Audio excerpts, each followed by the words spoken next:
saluons donc l'arrivée du professeur Ntonji, ainsi que la présence dans cette salle du professeur Nkolo Foué. Très bien. Nous en étions donc à délimiter les acceptions qui entourent le concept de protreptique.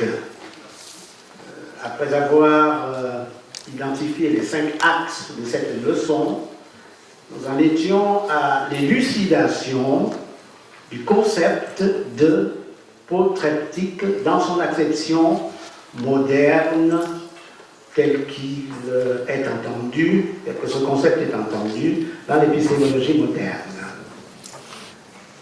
Nous disions donc qu'une proposition, qu'un courant de pensée, qu'un raisonnement sont dits protreptiques lorsqu'ils enjoignent la nécessité d'une mutation paradigmatique. Nous en étions là lorsque les dieux nous ont permis de souffler. La question visée par la leçon est donc l'hypothèse suivante: un tournant, au sens, il y a des philosophes dans la salle, d'Aikere, heideggerien, un tournant extrêmement ferme vient d'être élaboré dans l'heuristique africaine.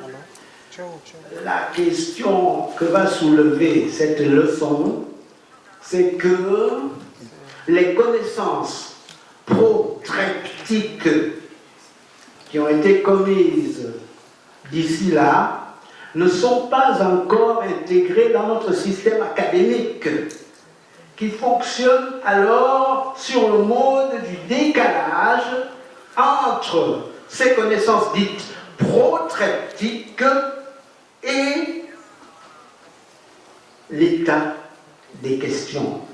Dans la perspective kounienne, on dira que nos universités, à quelque chose près, fonctionnent sur le modèle de la science normale, pour parler avec les catégories kouniennes, mais n'ont pas encore intégré les données de la science extraordinaire.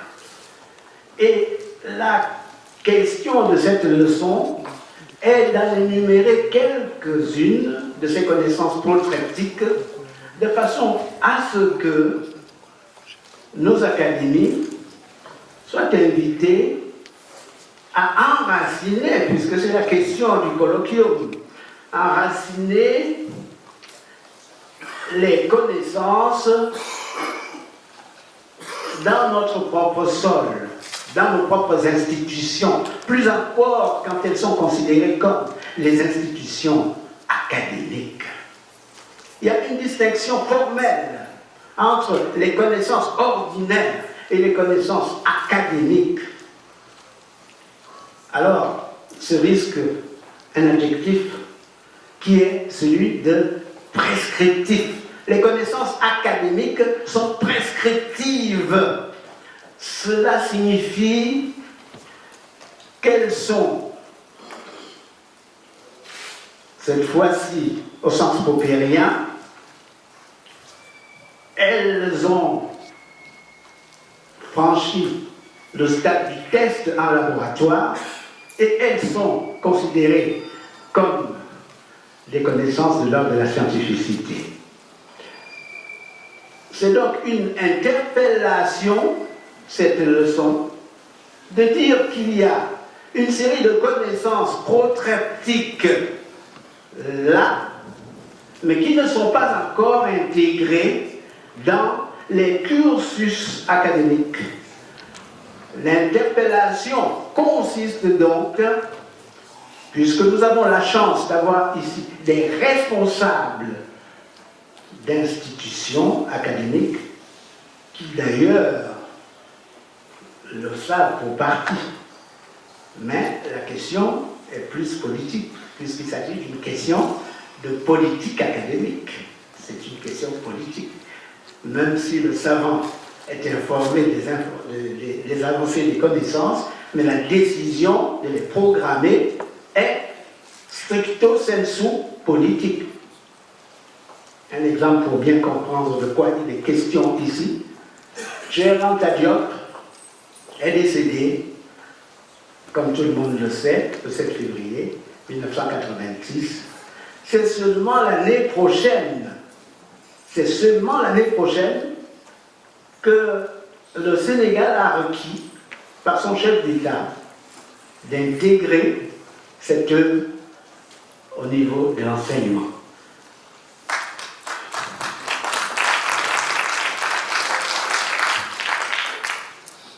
C'est un hommage et c'est un immense mérite, quoique tardif.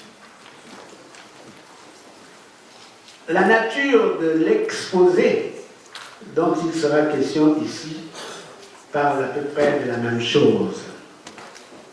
On me permettra maintenant d'entrer dans la structuration primaire de l'exposé que j'ai à requérir. Commençons par la problématisation. Nous savons qu'il y a beaucoup de doctorants et d'habilitatifs. Nous allons essayer d'être le plus pédagogue possible en élucidant au maximum les choses. Nous disons problématisation et non pas problématique, parce que nous sommes de l'école de la pluralité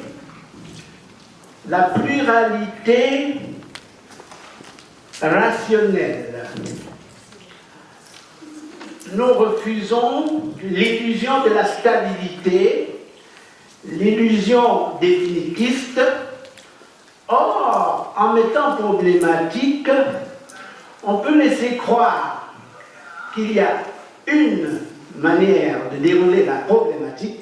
C'est pourquoi nous ne l'entendons plus au singulier. Nous ne disons plus la problématique, puisque cela participerait de l'essentialisation, de penser qu'il y a une seule problématique, et pour pluraliser la chose et l'intégrer, toujours déjà tout au long de l'exposé, nous disons donc, avec Michel Foucault, problématisation. Je cite un deuxième livre important, un deuxième penseur au-delà de Foucault, l'autre penseur essentiel sur cette question, c'est Meyers, dans un livre connu par les pairs de la problématologie. Il nous dit ceci: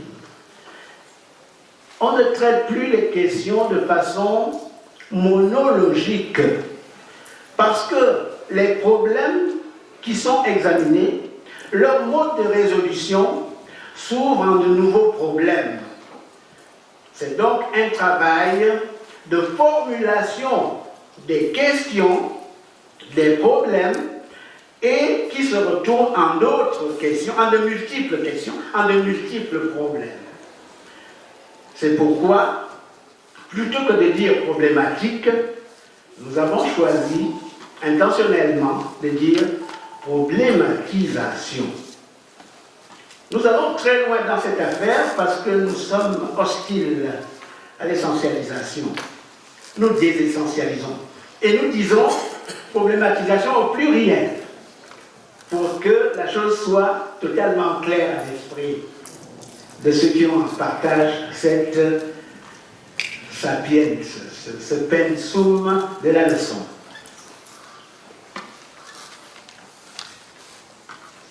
Et voilà comment la chose se déroule. Les modèles au niveau de la pensée visent l'universalité.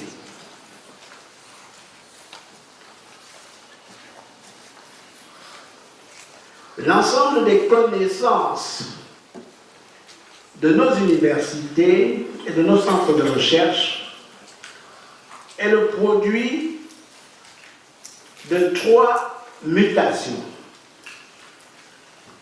Il y a eu les connaissances coloniales, qui avait une fonction politique.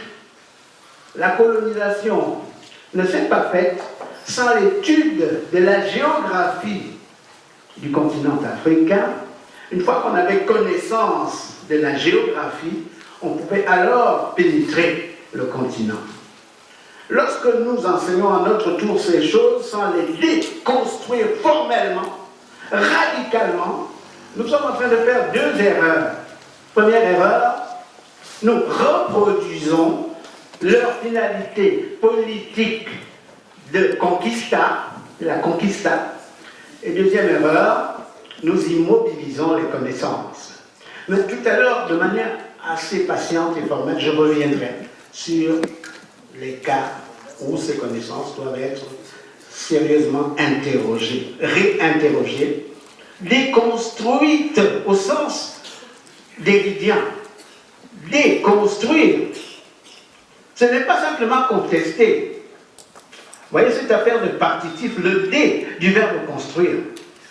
Dans la terminologie déridienne de Jacques Derrida, déconstruire, c'est dépasser les versions institutionnelles, les versions qui jouissent d'une acceptabilité rationnelle.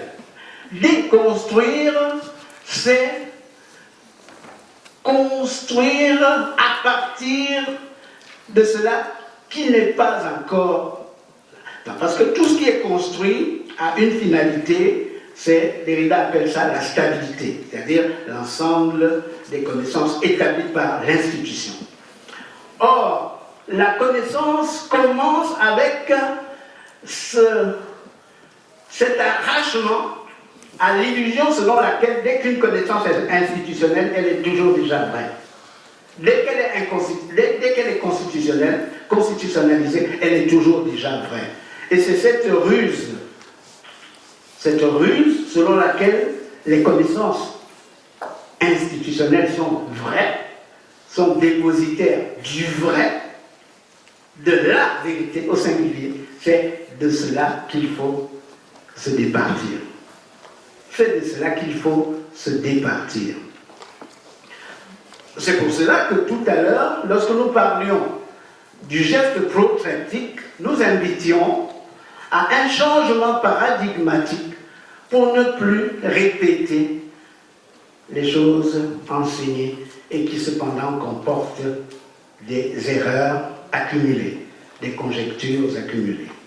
La question de cette problématisation est donc comment dépasser les erreurs, les conjectures accumulées qui cependant font office de paradigme puisque c'est elles qu'on enseigne dans nos universités. Or, ce dont on parle ici, c'est de dépasser les conjectures accumulées pour dire les connaissances pratiques. Si l'on m'entend ici, je peux sauter à pieds joints la problématisation puisque c'est de ça qu'elle parle. Je peux encore les tirer par souci pédagogique. Il est question de remplacer les connaissances qui sont enseignées. Cela appelle une immense opération avec les experts de haut niveau pour adopter la question formelle: que doit-on enseigner? Je voudrais terminer cette problématisation problématologique dans l'acception de tout à l'heure en montrant le lien entre le colloquium et ce que déroule cette problématisation.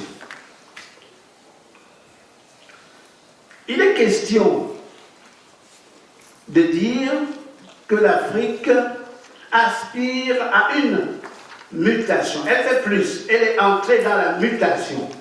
Mutation technologique, mutation économique. Notre ami tout à l'heure parlera de la dimension économique avec... vous savez comment se passe cette leçon. Une fois que j'ai terminé, chacun des experts déroule son objet pour agrémenter la leçon.